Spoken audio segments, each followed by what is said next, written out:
விக்கிரவாண்டி தேர்தல் தான். விக்கிரவாண்டி தேர்தல் நீங்க பயந்துட்டீங்க புறக்கணிச்சிட்டீங்கன்னு சொல்லி நேற்று டிடிவி தினகரன் சொல்லியிருக்காரு. பயந்துட்டீங்க. அவர் அதிமுகவுடைய தொண்டர்களும் சரி தலைவர்களும் சரி பொதுவாகவே தேர்தல் கண்டு அஞ்சுவது கிடையாது.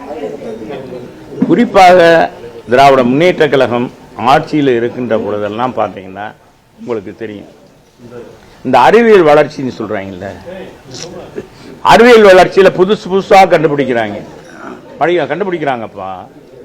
இந்த ரோபோ, இப்போ இந்த ரோபோட் என்னன்னா அதே பரிமாறு தான். இப்போ என்னன்னா குடும்ப ஃபேமிலிங்க கிறிஸ்து மொத்தம்லாம் கொடுக்குதா. மனைவி தொந்தரவே இல்லாமல் இருக்கின்றதுக்கு வெளிநாட்டுலாம் இப்படி ஒரு பொம்மையை வாங்கி ரோபோட்டை வாங்கி வச்சுக்கிறாங்க. அது பாட்டு சொன்னதை செய்யுது. இப்போ ஹோட்டல்லையும் அது மாதிரி திமுக தேர்தலுக்கு செல்வா, தேர்தலுக்கு புது புது கண்டுபிடிப்பா.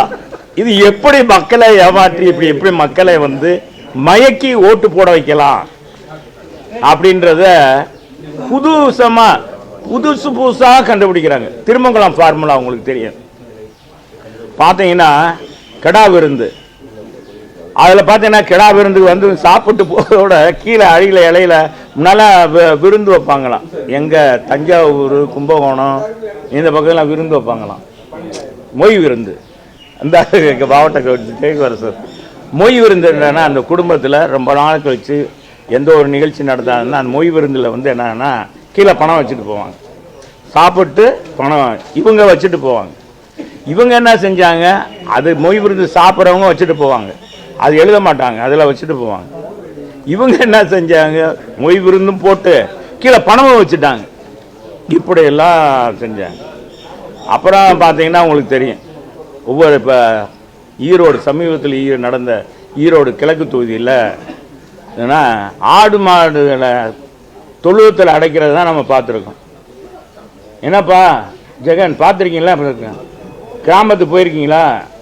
ஆடு இந்த செம்பரி இந்த அங்கங்கே இது வைப்பாங்க. எங்கள் வயக்காட்டில் கூட பார்த்தீங்கன்னா ஆட்டை போட்டு கொஞ்சம் இது பண்ணிங்கன்னா உரம் நைட்டில் தங்க வச்சிங்கன்னா உரம் கிடைக்கும் அப்படின்னு சொல்லி கடை போடு. அந்த கடை போடுறது இதெல்லாம் தெரிய மாட்டேங்குது. அப்பா கடை போடுறது, அந்த மாதிரி கடை போடுறது, அது மாதிரி மக்களை போய் அடைச்சி வச்சாங்க. அப்புறம் பார்த்தீங்கன்னா எத்தனை தடவை பார்த்தீங்கன்னா நாங்களும் சொல்லி அந்த மாவட்ட ஆட்சியாளர் தான் எங்களுக்கு ஆர்வம்.